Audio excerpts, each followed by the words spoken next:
Good evening and welcome to TTN News Calgary. Our top stories tonight will include that our ring road plans have finally been displayed at City Council and people are still worried about the consequences. Concussions are on the increase and we'll have a story on that.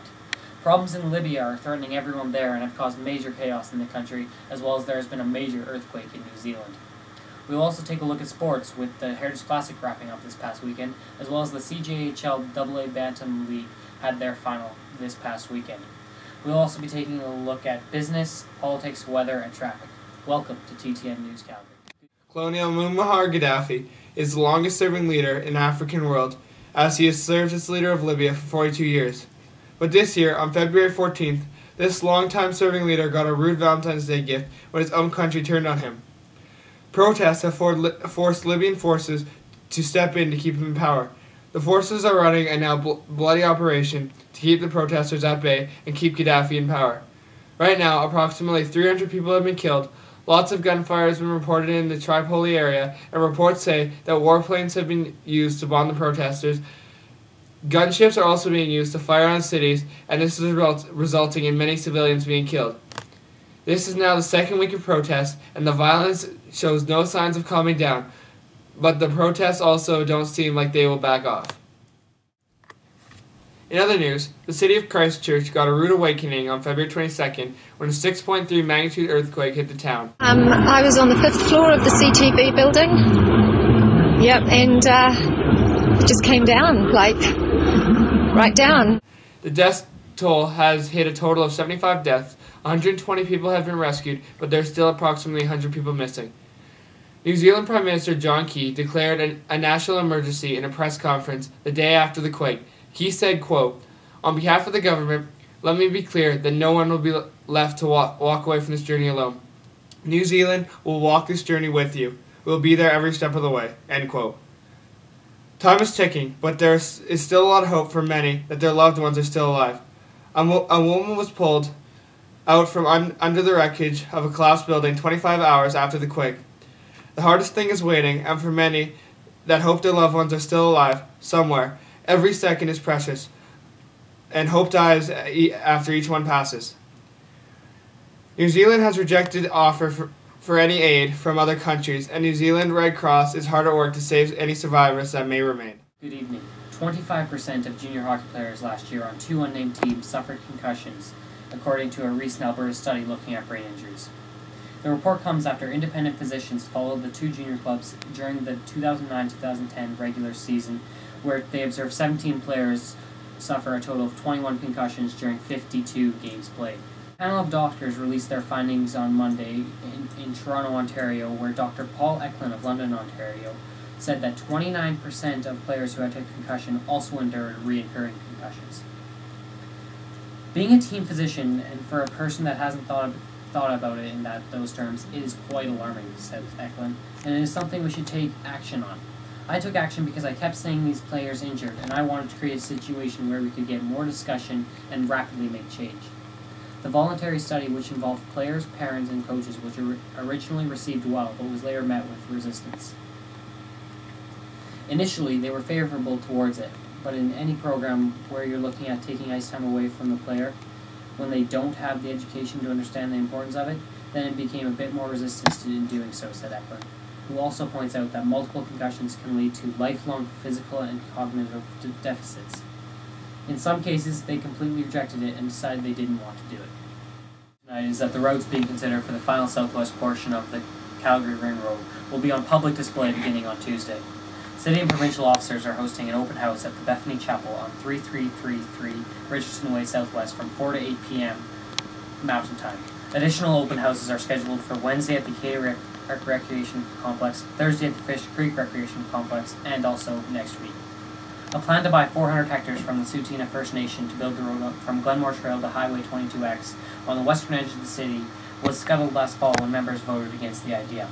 That outcome left city and provincial officers looking for alternatives. The most direct routes that remain as options are also the most contentious. Residents of Lakeview fear that hundreds of homes in the area would have to be demolished if the ring road travels down 37th Street Southwest. Environmentalists have also opposed the idea of expanding 37th Street southward, either over or through the ecologically sensitive Weaselhead Flats. Other options being looked at include routes traveling northward from Deerfoot to Glenmore Trail, Deerfoot Trail to Anderson Road to 14th Street, Anderson Road to 14th Street, as well as McLeod Trail to 14th Street. The province wants to make a decision on preferred route in about 3 months so that more detailed work can begin, said Trent Bancroft, a spokesman for the Alberta Transportation. In other news, the Canadian Radio, Television and Telecommunications Commission, the CRTC, have asked for comments regarding usage-based billing. Usage-based billing means that a cap will be set, and if you go over, you will be charged for every gigabyte you use. The CRTC has approved $1 to $5 per gigabyte. Bell will be charging $4.25 for a 40 gigabyte block of additional data transfer.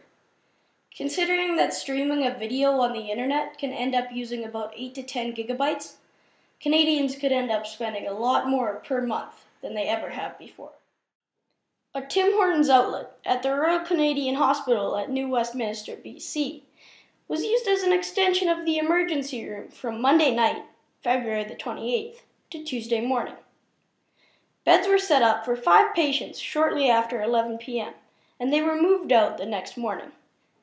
This showing just how much Canadians rely on Tim Hortons. Now with business. The Canadian dollar rose to its highest level in 40 months Monday, bolstered by the better-than-expected growth in the Canadian economy and by the weakness in the U.S. dollar. In the afternoon, the loonie was trading up 63rd of a cent to 102.81 cents US. Statistics Canada reported the annualized rate of gross domestic product rose 3.3% in the fourth quarter after expanding 1.8% in the third quarter. This was significantly stronger than the 2.3% pace that the bank had expected in December, and better than the 3% pace that the private sector's economists were expecting. Let's go back down to the newsroom for a look on politics. Stephen Harper's Conservative Party began airing a new series of attack ads on Monday, January 17th. These are aimed at thwarting Liberal leader Michael Ignatieff and his party's lust for a federal election. The timing is no surprise, as Ignatieff has just begun a national campaign-style tour, targeting seats that he believes can be won by his Liberals. He's even revealed his ballot question. Ignatieff has decided that a spring election is his best hope of becoming Prime Minister. This ad campaign will run in all of Canada, including Quebec, with some of the ads even targeting Bloc Québécois leader Gilles Duceppe. Now we'll look on sports with Cameron Anklewich. This is SportsCenter. On to sports. Super Bowl weekend, a time when millions of people from around the world tune in to watch one game. It is the biggest stage in the sports world. On Sunday, 2 teams battled it out to win the Lombardi Trophy and retain the label of world champions. This year, the 2 teams were the Green Bay Packers and the Pittsburgh Steelers. After the first quarter, the Packers were up 14-0 because a touchdown pass by their quarterback Aaron Rodgers and an interception that was returned by a comeback Nick Collins. The Steelers, however, battled back, and after the third quarter, they were only down 21-17. They couldn't complete the comeback, however, and in the end, the Green Bay Packers were crowned NFL champions, pulling off a 31-25 victory. The NHL All-Star Game. The weekend of January 28th to 30th, the NHL hosted the All-Star Game with a new twist to it. Team captains would pick their All-Stars playground style, with the captains being Eric Stahl and Nicholas Lidstrom. This would turn out well, as it proved to work for the fun of the game. The All-Star Game was won by Team Lidstrom 11-10, a tight game right there, and the All-Star Skills was won by Team Stahl 33-22. The All-Star Skills. For the first time ever, there was a goalie relay which saw Tim Thomas take on Cam Ward. Cam Ward won the race, winning it for Team Stahl in front of his home crowd in Raleigh, North Carolina. Alex Ovechkin once again won the breakaway challenge with 37.6% of the votes, and also to the All-Star Skills, there was a new element brought in. The Skills Challenge Relay, which involved a series of players and a series of different skills. All in all, the weekend was a success for all who was involved, and we hope to see the same format next year. The great game of hockey returned to the roots the other day when the Flames battled out with the Canadians outdoors at McMahon Stadium in Calgary. Over 41,000 people watched the Flames blank the Canadians 4-0 on a 2-goal performance by Rene Bourque and a 39-save shutout by Flames goaltender Mika Kiprusoff. He has the first outdoor classic shutout with this performance, and it earned him first star in the game. Here now is Rene Bourque with his thoughts on the game. The crowd, you're looking from the bench and you see, 40,000 people in the stands, and, it's minus 30 degrees or whatever it is, and they're out here cheering loud and, having a good time. And, it's for us to win and makes it extra special. Yes, and what a game that was. On February 19th, 2011, the CJHL Bantam AA League wrapped up its season with the first place 24-4 Calgary Royal Blue beating the 5th place 11-10-7 Calgary Rangers 3-0 in the city final. The game was exciting from the start with fast-paced action. With more, here's the interview with assistant captain Cameron. It was a hard-fought game, but we pulled out the victory, and it feels really good. This is my first time being a city champ, and I'm gonna really remember this one. We got a great group of guys. There's seven other teams out there that really want to be in our position right now. But it's a good win. But we just gotta work hard and get ready for provincials now. That wraps up sports. Here now is Brody with entertainment. Hello and welcome to TTN Entertainment. The Staples Center was packed last night, but not to see the Lakers. The 53rd annual Grammy Award show was last night and was packed with many of music's best performers and best singers. Much of the hype leading into this event was surrounded by who would win the Best New Artist. Many people believed that it would either be Justin Bieber or Drake, but when the award was announced, Esperanza Spalding was the winner, shocking many people. Also, much of the hype was around Eminem as he was nominated for 10 awards. However, he only won 2 awards. One for Best Rap Performance and another for his Best Album, Recovery, winning Best Rap Album. Thank you. First off, man, I want to say, I just want to thank everybody, all the producers who helped me put this record together, and everybody who played a vital part in it, He was nominated for Best Record and Song of the Year, but got beaten in both categories by Lady Antebellum's song, Need You Now. Recovery was also nominated for Album of the Year, but lost to Arcade Fire's album, The Suburbs. Even with all this disappointment, he still wowed the crowd when he, Dr. Dre, and Skylar Grey performed. Ladies and gentlemen, Dr. Dre! We'll now move on to the weather forecast and what you're expecting for the next couple of weeks. Looking at today's forecast, it is currently minus 21 outside. It's cloudy with light snow falling around the greater part of the city. Now there's a 20-kilometer-hour wind coming from the southeast. That's not a very big deal right now. Now as we look into the next couple weeks, we can see that it's going to be colder for the next week. Starting around Saturday, March the 12th, it's finally going to go above 0. Now, it's also going to get sunny around that time, and this trend's going to continue on for the next week, so it's looking quite nice. Now back to Brody Sickstrom. He'll tell us how traffic is moving this morning, and what routes you should take.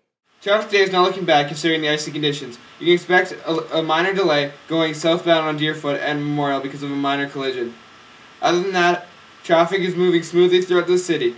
Still, with these conditions, leave yourself a little extra time as the roads are slippery and you can expect to be moving slower than usual. This traffic report is brought to you by the Adventure Travel Company. It's your life. It's your adventure. What are you waiting for? Well, that's all for tonight's broadcast. If you wish to see it again, you can find our podcast on iTunes or on our website, www.teennews.ca. Thank you for watching. Good night.